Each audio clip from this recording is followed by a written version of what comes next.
जो लोहा जर्ब सहता है वही तलवार बनता है। ये तलवार अब तुम्हारे ऊपर गिरने वाली है। इस कदर भ्रष्टाचार हो रहा था, इस कदर फिरका परस्तों के तलवे चाटे जा रहे थे, इस तरह हमारी कौम को बेचा जा रहा था, इस तरह हमारे जो शहर को गिरवी रखा जा रहा था।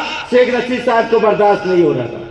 शेख रशीद साहब ने पूरे खानवादे को वसीयत की, इसलिए हमें मैदान में आना पड़ा। और आसिफ शेख रशीद साहब ने ऐलान करके कहा कि शेख रशीद साहब जब बीमार थे, आखिरी सांसें गिर रहे थे, उस वक्त उन्होंने वसीयत की कि तुम सब करना, अगर तुमको मेरे शहर को बचाना है तो तुमको मेरा गम भुलाकर, मेरा सदमा बाला ताक रखकर तुमको मैदान सियासत में आना है, इसलिए हम आए। तो 1 तारीख को खालिद हाजी साहब की क़यादत में मेरे साथ साबिर गौहर साहब, अबूजर अंसारी साहब, अब्दुल्ला मेंबर और अनीस अजहर, एजाज उमर साहब, शकील बॉम्बे, राजू पहलवान, मुजाहिद सागर और निसार भाई को, ये सब लोग हम निकले। अब हमारा मकसद था कि हम वहां पर सिर्फ 3 लोगों के बारे में बोल रहे थे। एक जो कमिश्नर था जिसे आसिफ साहब ने घर का रास्ता बता दिया, दूसरा हमारे शहर का एमएलए और तीसरा दादा भूसे आउटर का एमएलए। हम इनके बारे में बता रहे थे कि इन्हें जिम्मेदारी बराबर निभा नहीं रहे। हम वो ये बोल रहे थे कि हमारे शहर को कुछ लोग फिरका परस्तों के पास गिरवी रख रहे थे, ऐसे बोलते जा रहे थे हम।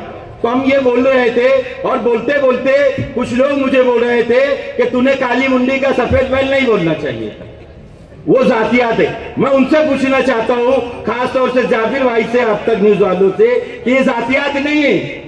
मीर जाफर, मीर सादिक बहुत पुराना हो चुका है। आज मैंने इसलिए उसे काली मुंडी का सफेद बैल बोला, जाबिर भाई, मैंने इसलिए काली मुंडी का सफेद बैल बोला क्योंकि वो जो आउटर का मंत्री है उसका बैल बना हुआ है कि हमारी मुकद्दस मजलिस में भी हमारे जो बच्चे, नए बच्चे थे, उनके जो नई जिंदगी शुरू करी थी, वहां भी फिरका परस्तों की गुलामी कर रहा है, तलवे चाट रहा है। इसलिए उसे बैल की बजाय लोग कैसे पहचानेंगे कि बहुत बैल है यहाँ पर, इसलिए काली मुंडी का सफेद बैल बोला गया था।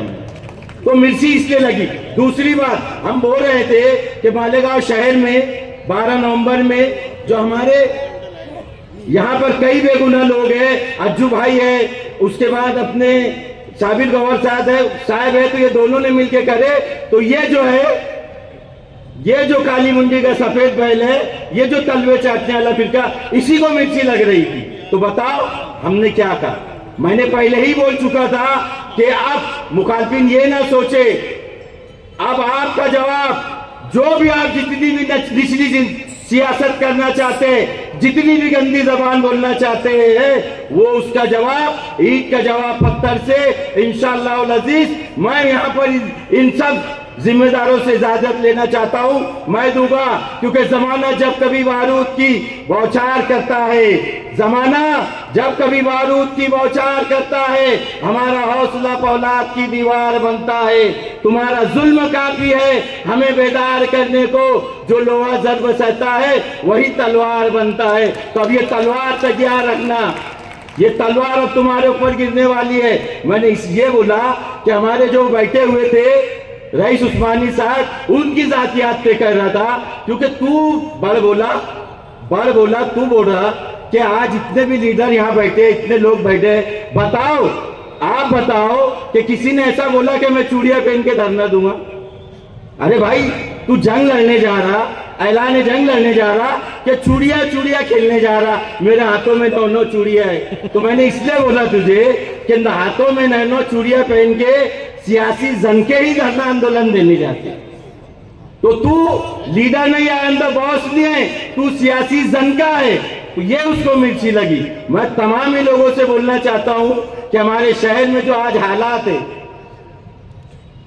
फिरका परस्तों की वजह से हमारा शहर बहुत आग के गोले के ऊपर, बारूद के ऊपर है। और फिरका परस्तों ने शेख रशीद साहब के जाने के बाद एक खुशियां महसूस की है कि 2001 में जब रशीद साहब ने क़यादत ली जब फर्स्ट टाइम, जब पहली मरतबा एमएलए बने शेख रशीद साहब हमारे मरहूम लीडर, उस वक्त फसाद हुआ था। लेकिन यही आसिफ शेख रशीद साहब और शेख रशीद साहब की हिकमत अमली थी कि मालेगांव में आज 22 साल हो गए लेकिन फसाद नहीं हुआ।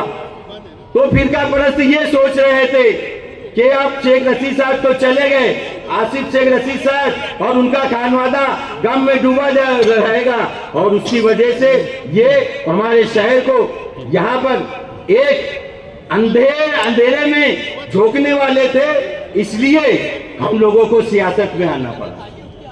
वक्त तो बहुत कम है, मेरे बाद बहुत ढेर मुकर्रिर आने वाले हैं, तो मैं एक मरतबा फिर बोल देना चाहता हूँ, इस शेर से उनको जवाब देना चाहता हूँ तमाम ही मुखालिफिन को कि एक बार अच्छी तरह से तुम सोच लो। तुम व्हाट्सएप पे जैसे जुमले बोलेगे वैसे जुमले मैं बोलूंगा। तुम यूट्यूब पे जैसे जुमले हमारे बारे में बोलोगे उससे खराब जुमले मैं बोलूंगा। तुम स्टेज लगाओगे, दूसरे दिन जहां पर तुम स्टेज लगाएंगे वहां पर मैं आकर कॉर्नर मीटिंग के जरिए या तो मीटिंग के जरिए वहां पर तुम्हारी बातों का तुम्हारी अंदाज में जवाब दूंगा, तुम जैसा बोलोगे। और बार बार अगर किसी को शक है, अगर मेरे ऊपर किसी को शक है, तो मेरे 2 जवान बच्चों ने, मेरी बीवी ने इजाजत दे दी है कि जो है ना हमारे इस्लाम में 4 शादियों करने का हुक्म है, मैं 10 भी कर सकता हूं। अल्लाह ताला ने मुझे इतना साहिब माल बनाया। इससे पहले भी मेरे बारे में गलत जुमले बोलकर 3 मरतबा मैंने जब पलटवार किया तो मेरे ऊपर 111 केस बना दिए। अब इसको मैं काली मुंडी सफेद बैल को बोलना चाहता हूं, अगर जुमले बंद नहीं किया और अगर गलत जुमले, तो तेरे घर में घुस के बेटा जो मुझे करना है तुझे वहां पर बताऊंगा कौन मर्द है और कौन ना मर्द है। याद रखना 25 सालों से हराम की कमाई खाने वाले, मुझे मालूम है कि तू कितना बहादुर है और तू कितना बड़ा मर्द है। हर वक्त मंदिर का घंटा बनकर जो भी आता है तुझे बजा कर जाता है। जो अपनी बीवी की हिफाजत नहीं कर सकता वो कहाँ का मर्द हुआ, जो अपने माँ के दूध की कसम खाने के बाद ये बोलता है कि अगर मैंने बदला नहीं लिया तो मैंने माँ का नहीं गधी का दूध पिया है। तो ये गधी का दूध पीने वाला क्या हमारे लीडरों का मुकाबला करेगा? जंगेले जगीरे, ये चाइना गेट की टीम, जंगेले जगीरे, ये चाइना गेट की टीम नहीं तुझे पुड़ के बच गई। देखो ये 4 अल्फाज है, शाम बोलो तो समझाओ, दाम बोलो तो दाम के जरिए उसका जो काम है दाम के जरिए समझाओ, और दंड अगर जो नहीं माना तो उसे दंड दो, और भेद बोले तो वो जो अपने ऊपर कर रहा है उसके ऊपर वैसा ही करो।